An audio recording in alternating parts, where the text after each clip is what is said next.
Assalamualaikum warahmatullahi wabarakatuh. Video kali ini menceritakan tentang kisah wali.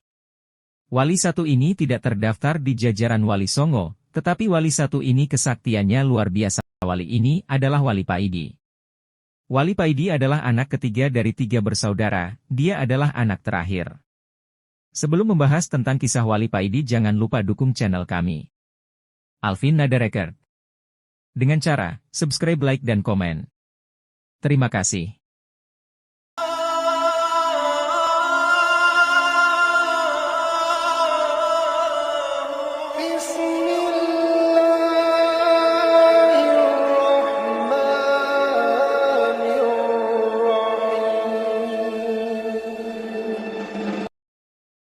Kakak Wali Paidi yang pertama namanya Soleh dan sekarang dia jadi kiai di daerah Kediri, punya pondok salaf kecil, yang hanya ramai ketika bulan Ramadan. Sudah menjadi budaya kalau bulan Ramadan banyak santri dari pondok lain yang ngaji posoan hanya untuk menghatamkan beberapa kitab.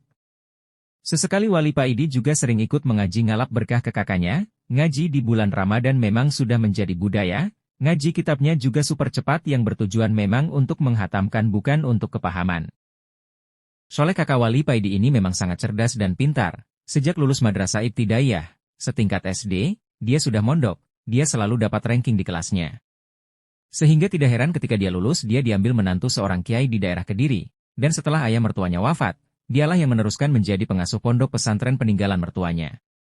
Sedangkan kakak Wali Paidi yang kedua yaitu seorang perempuannya menjadi istri kiai besar di daerah Jawa Tengah. Kakak Wali Paidi memang cantik, kulitnya putih seperti ibunya dan wajahnya elok kearab-araban seperti bapaknya. Kakak perempuannya ini sering dan berkali-kali ketika pulang meminta orang tuanya untuk tinggal dengannya.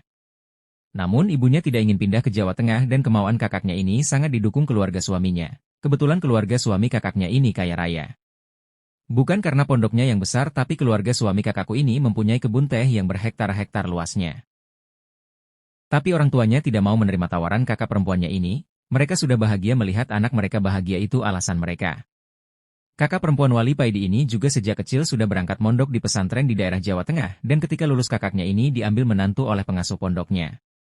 Sedangkan sejak kecil Wali Paidi selalu di rumah. Ketika ditawari untuk mondok dia tidak mau, Wali Paidi masih ingin berbakti kepada orang tuanya. Karena orang tuanya sudah tua, Wali Paidi tidak tega kalau meninggalkan orang tuanya sendirian tanpa siapa yang selalu siap membantunya. Wali Paidi sudah sangat senang melihat kakak-kakaknya telah menjadi orang semua. Tapi ketika Wali Paidi sudah lulus aliyah, setaraf SMU, dia disuruh abahnya untuk mondok. Abahnya bermimpi bertemu dengan Sunan Gunung Jati yang menyuruhnya untuk memondokkan anaknya. Ibunya sebenarnya menentang keras keinginan abahnya. Ibunya ini tidak tega melihat Wali Paidi pergi sendirian di tempat yang jauh. Memang ibunya sangat sayang dan memanjakan Wali Paidi, tapi abahnya tetap bersikukuh untuk tetap memondokkan Wali Paidi. Keputusan abahnya tidak bisa diganggu-gugat. Abahnya ini memang keras dan tidak mau mengalah kalau mengenai hal-hal yang bersifat akidah. Walaupun di hal lain yang tidak bersifat akidah abahnya ini sering mengalah terhadap ibunya. Berangkatlah Wali Paidi mondok ke Jombang sesuai petunjuk Sunan Gunung Jati yang disampaikan melalui abahnya. Pondok Wali Paidi ini pondok yang sangat istimewa. Santrinya memang sedikit, tapi rata-rata pintar dan alim semua. Anak-anak yang mondok di sini rata-rata sejak sanawiyah sudah disuruh menghafalkan Al-Quran dan kebanyakan mereka ketika lulus sudah bisa hafal Al-Quran dan ketika memasuki aliyah baru diajarkan ilmu Nahwu Syorof. Pengasuh pondok Wali Paidi ini orangnya terlihat biasa. Perawakannya kecil dan kulitnya agak hitam karena seringnya beliau pergi ke sawah.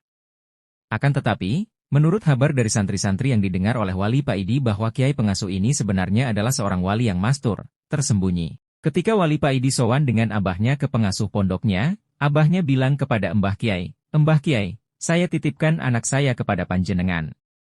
Saya pasrah dan ridho dengan apapun yang akan Mbah Kiai lakukan terhadap anak saya, andai Mbah Kiai menyembelihnya pun, saya ikhlas. Ini, insya Allah anak sampean ini jadi orang yang bermanfaat, ujar Mbah Kiai.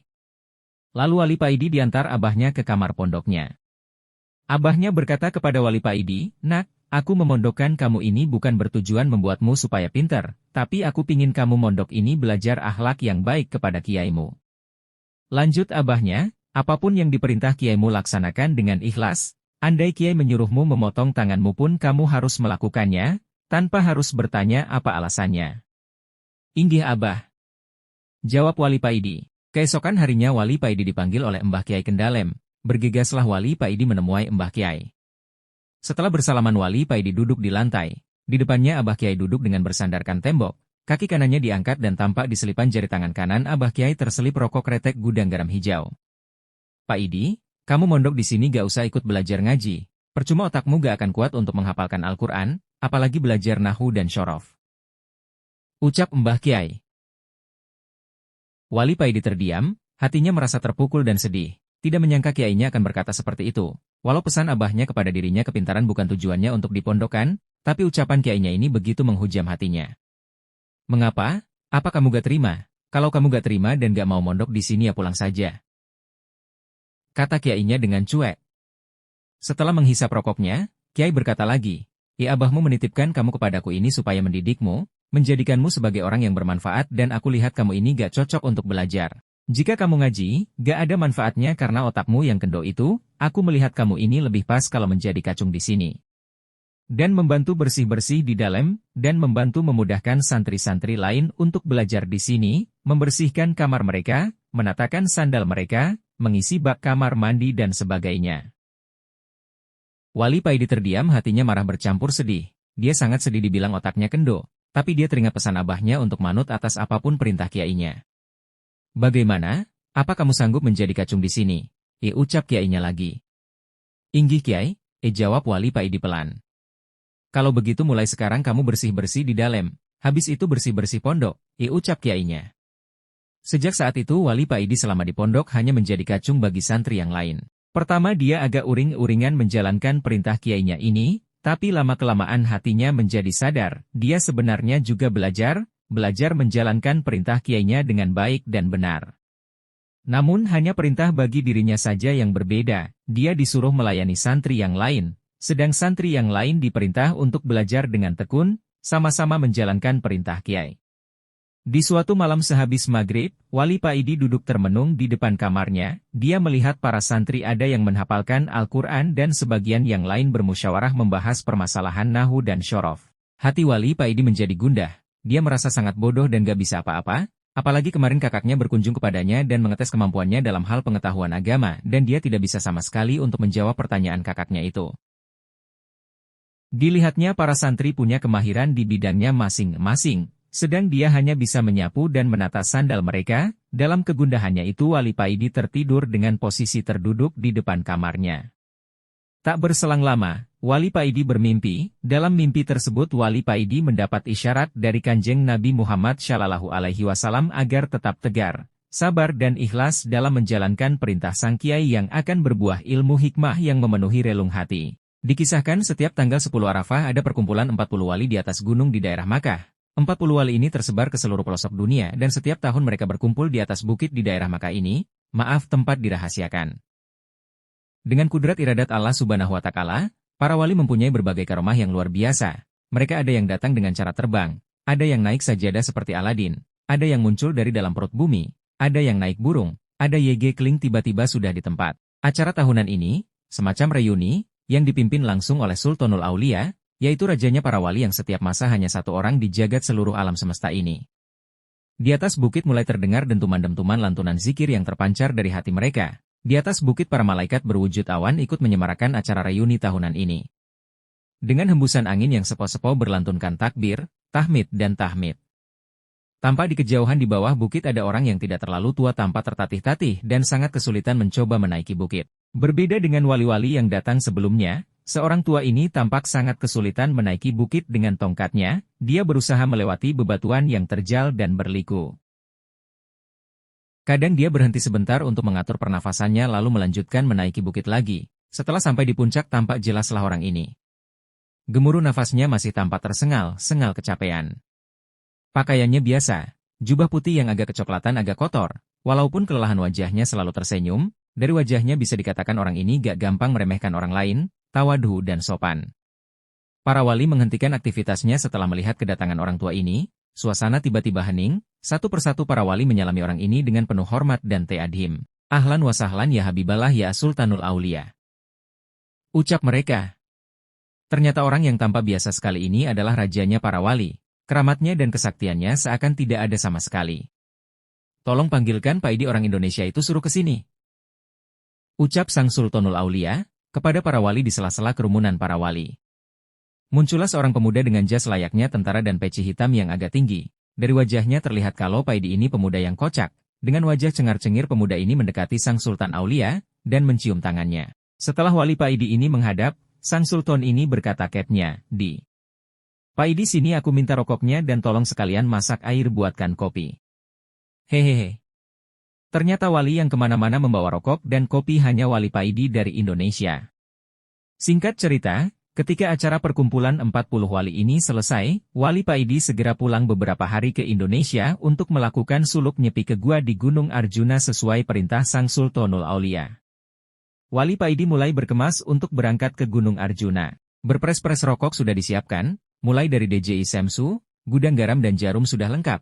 Tidak ketinggalan kopi satu blek juga dibawanya sebagai bekal.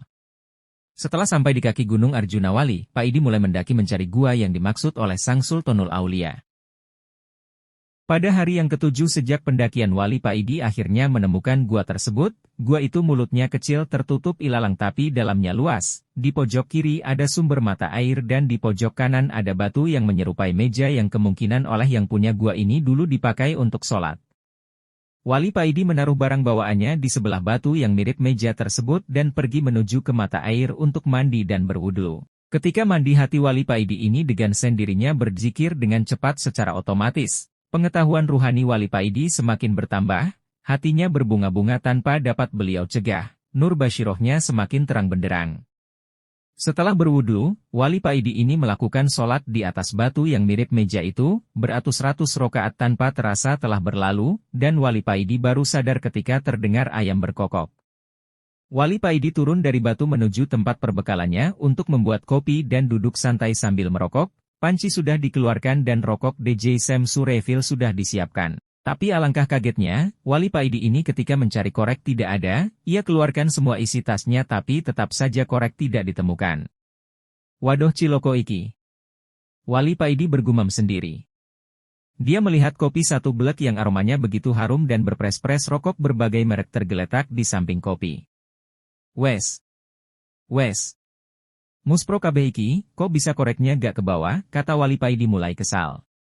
1-2 hari dilalui wali Paidi ini tanpa kopi dan rokok dan pada hari yang ketiga, wali Paidi mulai tidak tahan, hatinya semeblak ketika melihat kopi dan rokok yang terkulai tak berguna. Wali Paidi mulai membaca hizib, semua hizib ia kerahkan dan setelah membaca Ashfa, 3 kali, wali Paidi ini mengusapkan telapak tangannya pada matanya dan biar. Seluruh alam jin dan makhluk halus lainnya tampak sangat jelas.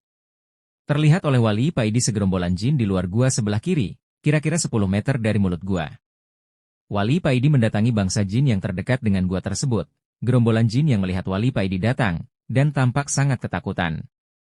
Ada YG punya korek api? Tanya wali Paidi kepada bangsa jin. Kami gak punya. Jawab mereka. Wali Paidi langsung mengobrak-abrik tempat para jin tersebut. Para jin lari tunggang langgang dan banyak sekali yang terluka. Selanjutnya setiap tempat yang ada jinnya didatangi oleh wali Paidi ini dan kalau ditanya jawabannya nggak punya korek api maka wali Paidi ini langsung mengobrak-abrik tempat tersebut. Gemparlah seluruh bangsa jin di Gunung Arjuna melihat sepak terjang wali Paidi ini.